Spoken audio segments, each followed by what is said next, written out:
Hello, friends, fiends, and fellow UBTubers, and welcome to episode 672 of the Daily Comic and Collectible. Today, the collectible of the day is the DC Direct, DC Comics, Mcfarlane Toys Digital, Our Worlds at War, Superman action figure. The Man of Steel is not impervious to harm. He is weakened and will eventually die if exposed to kryptonite, radioactive remnants of his homeworld. He has no defense against magic, and his mind will succumb to sufficient psionic assault. But his real vulnerability is his dependence on yellow solar radiation. Deprived of it, he becomes a mere mortal. Incredibly detailed with vibrant colors and premium deco, this DC Direct 7-inch scale action figure is based on and inspired by the DC multiverse of characters. This Superman 1/12 scale action figure is designed with ultra articulation, with up to 22 moving parts for a full range of posing, playing, and displaying in your DC multiverse collection. This high-end collectible also features an included code to receive your very own Mcfarlane Toys line digital collectible. Accessories include a majestic bold eagle and a display base. This window display box also features a collectible art card with character artwork on the front and a certificate of authenticity on the back. This Our Worlds at War action figure of Superman was released in 2024 with the Mcfarlane Toys digital download by DC Direct. Now, the comic of the day is Superman, Volume 1, issue number 321, with the cover date of March 1978, with story by Martin Pasco, art by Kurt Swan, and cover by Jose Luis Garcia Lopez. This story is titled Too Strong to Survive. The story opens at a lighthouse on Mooney Island, and Superman, the most trusted man on Earth, is being arrested for trespassing. He's so powerful, he's almost impossible to kill. However, because he's so powerful, he may soon die, for there is such a thing as being too strong to survive. For some reason, Superman is out of control. He's threatened to surrender by the military police. He bellows in rage, "How dare you!" causing hurricane-force winds to escape his lips. His rage has built over the past 24 hours. First, he battled the marshland monster, Solomon Grundy, ending with Superman hurling him into the air, wedging him between two tramway cars. Then, two generals who came to him for help, accusing villains of going after a fortune under the lighthouse. However, Superman discovered the generals were lying. It was a sub sent to destroy a secret military installation called the LDS, the Laser Defense System, a weapon to fire lasers into outer space. This lie has enraged Superman, yet nothing they do can slow him down. Superman moves with blinding speed, throwing the hardest punch he's ever thrown at one of the guards. Only through blind luck, it missed its victim by a 1/4 inch. However, the effect is devastating nevertheless, blowing out a side of the tower. Lois Lane and Perry White arrived by helicopter to investigate the sub, but were fired on by the sub with a harpoon. Perry mentions Superman seems to have lost control of his powers because he caught the helicopter too hard and squeezed it like an accordion. Fortunately, he was still able to save them, but now they're trapped on the island and the military won't let them leave. Lois, now in tears, has never seen Superman act this way, so arrogant. Superman jumps from the lighthouse tower and crashes deep into the ground, causing Lois to exclaim that Superman doesn't even know what he's doing anymore. Superman picks up the one remaining MP and calls him a witch and threatens to take care of this insolent pup. Superman was about to strike and murder the soldier when he's suddenly seized with an agonizing pain. His mind goes completely ballistic, and his super hearing and vision powers become supercharged. He hears every sound on Earth, every whisper, shout, engine, horn, and noise of any kind, even wind. Plus, his X-ray vision, telescopic vision, microscopic and infrared visions are all switched on simultaneously. He can see through his tightly shut eyelids everything there is to see in the entire universe, and his palms burn white hot, preventing his heat vision from running amok. He feels as if he's in the pit of hell itself. However, thanks to the calming touch and voice of Lois, she slowly brings him back to reality. With Superman becoming lucid, at first he thinks he killed the guard.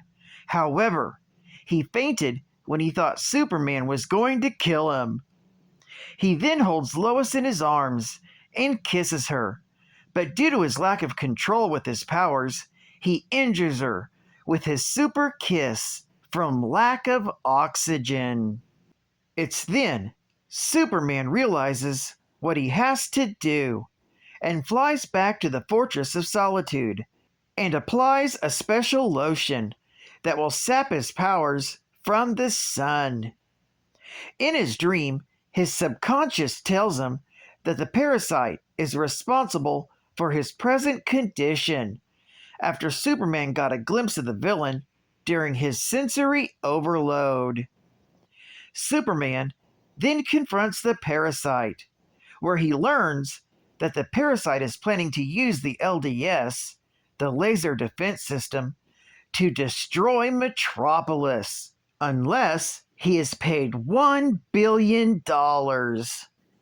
It turns out the parasite siphoned the knowledge from the laser defense system's inventor, and because Superman destroyed the control panel back in Mooney Island, the tampered test run cannot be stopped from there. That's when the parasite suddenly flies off, leaving Superman behind by sapping the last of Superman's powers.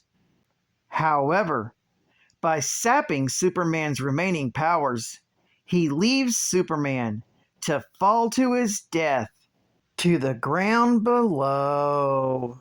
This story is continued in Superman, issue number 322.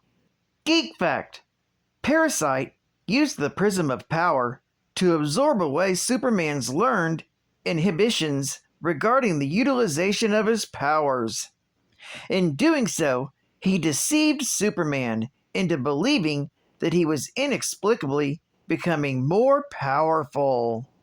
Bonus geek fact: the Prism of Power was a synthetic crystal created by the parasite using the stolen knowledge of numerous scientist victims. The parasite's objective in making the Prism of Power was to enhance his energy drain powers to be effective at great distances and to stabilize his bodily integrity against the disintegration caused by power overload. Advertising ad fact. Extra, extra! Read all about it in the Daily Planet. Wonder Woman Spectacular. Dollar Comic Special. Paradise Island. Wonder Woman explodes into her first all-new Dollar Comic Spectacular the week of December 12th with a 64-page story. Determined that World War II must continue, Mars, the god of war, places a special disc in the possession of one warrior with the War Force, being channeled directly to Mars. Unfortunately, the war cannot end while the disk is on Earth, and so it is up to Wonder Woman to find and destroy it. But that will not be easy. In addition to a congressional investigation of the amazing Amazons and the appearance of a new crime fighter called the Bombardier, there's an attack on Paradise Island by Mars himself, and battles between Wonder Woman and the Red Panzer, Baroness von Gunther, and Adolf Hitler. It's a special you don't want to miss as World War II explodes before your very eyes in the Wonder Woman Spectacular. Batman and Wonder Woman trapped on Death Ship, Mid-Atlantic. While the Earth 2 Wonder Woman is busy battling World War II menaces, the current-day amazing Amazon is on hand with Batman to tackle an international pirate named Demetrios. Boarding the mini-world of a ship that Demetrios has built, the pair of heroes find themselves trapped in a variety of deadly snares. And what will happen when the sea criminal orders a gorilla to perform an operation on Batman? You won't want to miss Death in Brave and the Bold, issue number 140, when it goes on sale this week of December 12th. And final geek fact. Maxwell Jensen was a menial laborer employed at a research facility who resented his poor treatment by his employer and had a bad attitude towards honest work. Believing that toxic waste disposal containers were being used to stash employee payrolls, Jensen incautiously opened one and was saturated by the radioactive emissions of unknown substances retrieved from space by Superman for scientific analysis. As a result, Jensen was mutated into a hideously disfigured, purple-skinned creature with a ravenous physiological demand to directly consume extrinsic sources of energy, the parasite. Jensen began by sapping the life forces from the scientists at the facility and planned to get revenge on the society whose contemptuous indifference he chafed under. The first step was to absorb power from Superman himself. Having also absorbed Superman's memories, Parasite learned his secret identity as Clark Kent and planned to threaten to expose it in order to keep the Man of Steel at bay as he went on a looting spree throughout Metropolis. Ultimately, Superman and the Parasite got into a fight of raw brawn, where Parasite had the advantage due to taking energy from Superman every second that the two traded blows. Parasite was unable to reveal Superman's secret identity due to having inadvertently rendered everyone in the vicinity of the battle unconscious with his energy absorption.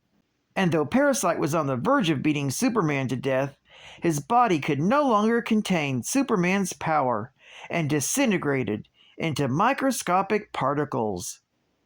An alien geographer found the cloud of dispersed matter, which was once the Parasite, and reconstituted the villain in his spaceship, whereupon the Parasite absorbed the alien's entire life force and used the ship to return to Earth. Well, I'd like to thank you for joining me for another Daily Comic and Collectible, and I hope to see you again Monday. This is Cut Fan Comics Man, and I'll catch you on the flip, baby. Over and out.